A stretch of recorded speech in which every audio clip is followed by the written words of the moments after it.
جو ہمیں انڈیا میں اس وقت نظر آتا ہے وہ یہ ہے کہ وہاں کی جو فورسز ہیں اور ان کی جو لیڈرشپ ہے وہ پروبیبلی ان کو یہ بریف کرتی رہیں کہ یہ this is not the right time for this, but since political leadership اپنا وہ سٹانس لے چکی تھی، so probably they had to do سم تھنگ، اور اس میں پھر یہ ایک مس ایڈونچر کی طرف چلے گئے. جو آپ نے پوائنٹ ریس کیا بیونڈ ویژول رینج والا، اور سیکنڈلی ایک یہ بھی بات کہی جا رہی کہ ہم لوگوں نے سم ہاؤ ان کے ریڈارس کو بلائنڈ کر دیا تھا، ان کے پائلٹس جو تھے وہ بلائنڈلی فلائی کر رہے تھے، اور یہ وہی پیٹرن تھا جس پہ 2019 میں ہم نے ابھینندن کا جہاز بھی کرایا تھا. ایک تو یہی پیٹرن آلریڈی ہم بھارت پہ اپلائی کر چکے تھے. سیکنڈلی 6 اور 7 مئی کی رات بھارت پاکستان میں میزائل فائر کرتا ہے، جب بہاولپور اور مرید کی اور مقبوضہ آزاد کشمیر میں چند مقامات پر انہوں نے میزائلز فائر کیے. پاکستان نے اس سے پہلے 1 مئی کی رات کو جب بھارت نے 4 رافیلز اڑائے، ان چاروں کو بھی اسی طرح بلائنڈ کیا تھا. تو اس کے باوجود کیوں پھر بھارت کو اندازہ نہیں ہوا؟ پھر بھارتی ملٹری کے 3 ہائی رینک آفیسرز کو سیک کیا گیا، جن کے بارے میں یہ اطلاعات ہے کہ انہوں نے بتایا تھا کہ پاکستان کی پریپریشن بہت اچھی ہے، انکلوڈنگ ایئر وائس مارشل بھی تھے، اس میں 2 میجر جنرلز تھے، ان کو بھارت نے سیک کیا. تو یہ ساری چیزیں تو وہاں پہ ڈسکس ہو رہی تھی. آپ کو نہیں لگتا کہ یہاں پر زیادہ مسئلہ یہ ہو گیا تھا کہ اب انہوں نے چونکہ پلان کیا تھا، اب وہ کرنا چاہ رہے تھے صرف؟ میرا خیال یہ کہ یہ ایک تو یہ جو آپ نے بات کہی یہ تو ڈیفینیٹلی تھی، بیکاز جب آپ نے اتنے بڑے بڑے دعوے کر دیے کہ ہم یہ کریں گے وہ کریں گے، تو اس سے پھر پیچھے ہٹنا پولیٹیکل جو لیڈرشپ ہوتی ہے اس کے لیے پاسبل نہیں ہوتا اس طرح، because once the political leadership builds a narrative then they have to come up to that. اس کی وجہ کہ ادروائز وہ پبلک اوپینین آپ کے اگینسٹ ہو جاتی ہے. جو ہمیں انڈیا میں اس وقت نظر آتا ہے وہ یہ ہے کہ وہاں کی جو فورسز ہیں اور ان کی جو لیڈرشپ ہے وہ پروبیبلی ان کو یہ بریف کرتی رہیں کہ یہ this is not the right time for this, but since political leadership اپنا وہ سٹانس لے چکی تھی، so probably they had to do سم تھنگ، اور اس میں پھر یہ ایک مس ایڈونچر کی طرف چلے گئے. یہی وہ گیپ ہے جو اس وقت آپ کو انڈیا کی اسٹیبلشمنٹ میں اور پولیٹیکل لیڈرشپ میں نظر آتا ہے. اچھا، اب اس کے بعد بھی ہم دیکھ رہے ہیں سر، یہ جو آپ نے گیپ کی بات کی، اب مودی یہ کہہ رہا تھا کہ ہم نے 22 اپریل کو پہلگام کا واقعہ ہوتا ہے، 23 کو جو میٹنگ ہوئی اس میٹنگ کے اندر میں نے اپنی فورسز کو کلیئرلی کہہ دیا تھا کہ آپ لوگوں کا آزاد ہیں، جو دل کرتا ہے بھارتی فورسز کا وہ پاکستان کے خلاف اپنی اسٹریٹجی بنا کر کام کریں. ریسنٹلی انڈونیشیا میں بھارتی ڈیفنس اٹیچی جو ہیں کیپٹن شیو کمار، وہ یہ کہتے ہیں کہ پولیٹیکل کنسٹرینٹس تھیں. مودی کہہ رہے ہیں کہ میں نے ہر طرح کی اجازت دی تھی، ڈی اے ان کے کہہ رہے ہیں کہ پولیٹیکل کنسٹرینٹس تھیں. تو یہ کون کس کے اوپر ملبہ ڈالنے کی کوشش کر رہا ہے، اور ایکچولی پھر آپ کے نزدیک کون قصوروار ہے؟ دیکھیں جی، قصوروار at the end of the day highest leadership ہی ہوتی ہے. دوسرا یہ ہے کہ انڈیا کی اگر آپ اسٹیبلشمنٹ کی اسٹیٹمنٹس اور ان کی پولیٹیکل لیڈرشپ کی اسٹیٹمنٹس دیکھیں تو وہ آپس میں ٹیلی ہی نہیں کرتی. کوئی کہہ رہا جہاز گرا، کوئی کہہ رہا نہیں گرا. ڈیفینیٹلی آپ یہ دیکھیں کہ ان کی اسمبلی میں بہت ڈسکشن ہوئی، لوک سبھا میں، راجیہ سبھا میں. اس میں آپ یہ دیکھیں کہ پرائم منسٹر کی جو تقریر ہے وہ اور ہے، اور وہ جو ان کے ڈیفنس منسٹر ان کی تقریر اور ہے، ان کی بات چیت اور ہے، اور اس سے پہلے جو اسٹیٹمنٹس وہ دیتے ہیں وہ بالکل ہی اور ہے.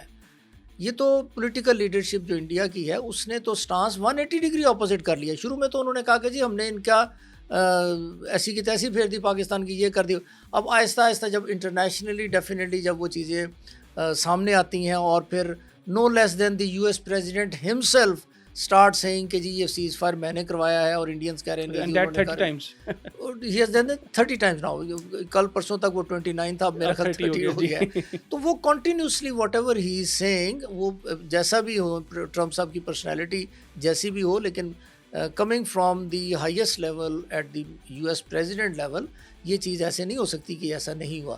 ہی از کنٹینیوسلی کلیمنگ اٹ. اور انڈیا میں جیسے کہ اپوزیشن نے، انڈیا کی اپوزیشن ہے، اس نے اسمبلی میں بڑا زبردست پوائنٹ یہ ریز کیے ہیں 2. ایک تو وہ کہتے ہیں کہ جی اگر ڈونلڈ ٹرمپ جو ہیں وہ غلط بات کر رہے ہیں تو آپ اسمبلی کے فرنٹ آپ کہیں کہ جھوٹ بول رہے ہیں. وہ ایک دفعہ بھی ان کو ان کے منہ سے نہیں نکل سکا، because actually he is not. 14 مرتبہ نہرو صاحب کا نام لے لیا انہوں نے، ڈونلڈ ٹرمپ کا نام نہیں لیا. اور دوسرا ایک بہت امپورٹنٹ پوائنٹ ہے جو بار بار وہ ریز کرتے ہیں کہ جی وہ 4 اور 5 جہاز گرنے کی بات ہو رہی ہے، وہ بتائیں کس کے جہاز ہیں. وہ پاکستان کے گرے ہیں تو کلیم کریں آپ. دیکھیں پاکستان تو کنٹینیوسلی کلیم کر رہا ہے. انڈیا ایک دفعہ بھی کلیم نہیں کر رہا کہ یار وہ 5 جہاز ہمارے نہیں ہیں، وہ پاکستان کے گرے ہیں. تو جنگیں تو 2 ہی ملک لڑ رہے تھے نا، یہ یا پاکستان ہے یا انڈیا ہے. So it is more than clear in fact. تو انڈیا جو ہے از ٹرائنگ ٹو ہش up and cover up the situation, جو کہ میرا خیال ہے کہ بہت دیر بعد انڈیا کی، کیونکہ یہ باری آئی ہے پچھلے 20 سال میں تو ویسٹ اور انڈیا اور امریکہ اور یہ سارے اکٹھے مل کے چل رہے تھے. تو پروبیبلی انڈین لیڈرشپ جو اس وقت ہے they are not trained for this thing. وہ ہش اپ کرنا چاہ رہے ہیں, کور اپ کرنا چاہ رہے ہیں, لیکن وہ میرا خیال ہے جتنا کور کرنے کو اتنا مزید میس کریٹ کریں گے. اور جو رول آف دی گیم ہے, جو پرنسپل آف ڈیموکریسی ہے, وہ یہ ہے کہ جب آپ کے پاس بہت بڑا بھی کوئی کام ہو جائے تو you have to, that is what assemblies are for. Assembly میں آ کر آپ سچ بولتے ہیں, اس چیز کو آپ نیوٹرلائز کرتے ہیں, لوگوں کو آگاہ کرتے ہیں, تو پھر آپ وہ چیزوں کو ٹیکل کر سکتے ہیں.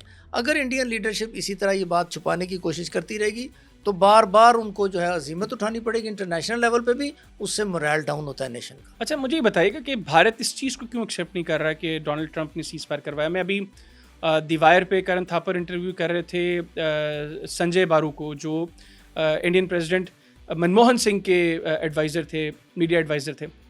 وہ یہ کہہ رہے تھے کہ کتنا مشکل کام تو نہیں تھا. وہ کہتے تھے کہ ٹھیک ہے جی ڈونلڈ ٹرمپ بھی اس میں تھے, اس میں کچھ عرب کنٹریز بھی تھیں اور وہ چاہتے تھے کہ اس خطے میں امن ہو, تو اس لیے انہوں نے سیز فائر کے لیے اپنا کردار ادا کیا. کتنا مشکل ہے یہ کہنا, اور کیوں اس چیز کے اوپر بھارتی حکومت نہیں آئی؟ دیکھیں جی, جب ایک کنٹری جس نے اٹیک کیا ہو اس کا یہ ایکسیپٹ کرنا سیز فائر اور چیز ہے, جو ڈیفینڈ کر رہے ہیں اس کا ایکسیپٹ کرنا اور چیز ہے. اگر اگریسر جو ہے یا جو کہے کہ جی ہم یہ کام کرنے جا رہے ہیں, ہم بدلہ لینے جا رہے ہیں, یا ہم پاکستان کو سبق سکھانے جا رہے ہیں, تو 2 دن بعد یا 4 دن بعد وہ سیز فائر پہ ایگری کر جاتا ہے, تو اس کا مطلب ہے کہ ہی ہیز لاسٹ دی وار. جس دن انہوں نے یہ ایکسیپٹ کیا, that will be declared as a defeat on the part of India. Pakistan یہ کہہ سکتا ہے کیونکہ پاکستان کا پہلے دن سے یہ اسٹانس تھا کہ we don't want to fight the war. ہم تو اس خطے میں جنگ لڑنے کے, ہم تو امن کے لیے چاہتے ہیں.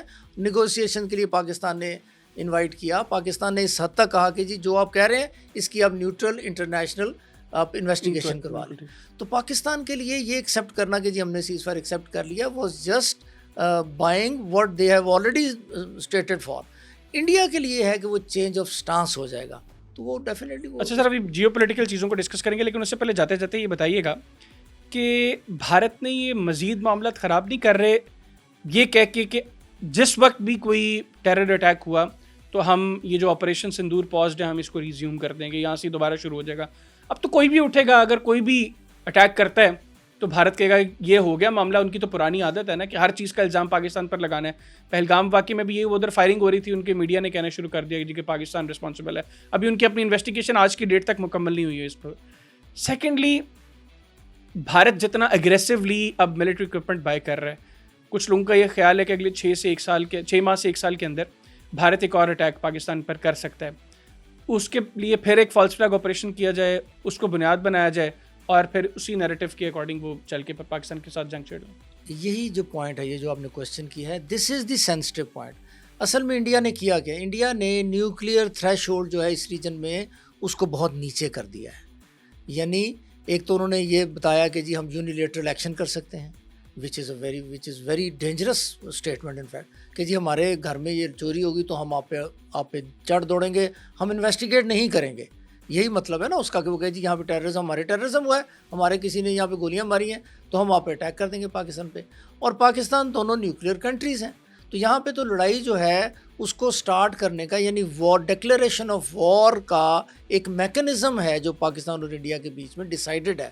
تو انڈیا اس کو بائی پاس کر رہا ہے, نیوکلیئر تھریش ہولڈ کو نیچے کر رہا ہے. اس سے کیا ہوگا کہ اگر اس دفعہ دونوں جو پاکستان اور انڈیا کی فورسز جو ہیں, جو کیپیبلٹیز ہیں, ملٹری کیپیبلٹیز ایک دوسرے کے سامنے اب ایکسپوز ہو چکی ہیں, بیکاز ہم ایک لائیو کامبیٹ میں ایک دوسرے کے ساتھ انگیج ہو چکے ہیں ایک دفعہ. اب انڈیا نے بھی دیکھ لیا کہ پاکستان کی یہ کیپیبلٹی ہے, ہم نے بھی دیکھ لیا کہ انڈیا کی کیا کیپیبلٹی ہے. اب اس سے کیا ہوگا, ہم اس خوشی میں ڈمپ ہو کے تو نہیں بیٹھ سکتے. اگر انڈیا نے ہماری کیپیبلٹی کچھ دیکھ لی ہے تو اگلی دفعہ انڈیا آئے گا تو ہمیں کیا کرنا پڑے گا, ہمیں اس سے نیکسٹ اسٹیج پہ جانا پڑے گا. تو نیکسٹ اسٹیج پہ جاتے جاتے اس کا مطلب ہے کہ دوسری اگر نیوکلیئر واز ہماری کیلکولیشن کے مطابق, پاکستان کی کیلکولیشن کے مطابق اگر nuclear was the 6th option, تو اب وہ پروبیبلی 3rd آپشن آ گئی ہمارے لیے. تو یہ بہت ڈینجرس گیم ہے. تو یہ اس طرح جو انڈیا نے یہ جو کیا ہے. دوسرا آپ کا کویشچن جو ہے کہ جی انڈیا کیا دوبارہ اٹیک کر سکتا ہے, امیس کر لے گا, تو میرا نہیں خیال کہ انڈیا کو یہ مس ایڈوینچر کرنا چاہیے. لیکن انڈیا کیونکہ ایک ارریشنل ایکٹر کے طور پر دنیا میں اس وقت دیکھا جا رہا ہے, تو انڈیا کر تو کچھ بھی سکتا ہے. یعنی اس کے لیے تو کسی پلاننگ کی ضرورت نہیں ہے نا کہ آپ کے ادھر ٹیررزم ہو اور آپ اٹیک کر دیں. بٹ ہمیں یہ ذہن میں رکھنا چاہیے, انٹرنیشنل کمیونٹی کو بھی یہ ذہن میں رکھنا چاہیے, اور سب سے پہلے انڈینز کو یہ ذہن میں رکھنا چاہیے کہ اگر انڈیا کے پاس کوئی ایسی کیپیبلٹی تھی تو اس کو استعمال کرنے کا جو بیسٹ ٹائم تھا دیٹ واز ڈیورنگ دی وار. جب آپ نے ڈکلیئر کر دی وار, پوری دنیا نے اس کو ایکسیپٹ بھی کر لیا, تو آپ کی جو بیسٹ پاسبل جو بھی فورس ہوتی ہے یا جو بیسٹ پاسبل اسٹریٹجی ہوتی ہے اس کو آپ آزماتے ہیں, اس کو امپلوائے کرتے ہیں. بالکل ٹھیک. پاکستان کے لیے بھی یہی ہے. تو اب اچانک انڈیا کے پاس کون سی کیپیبلٹی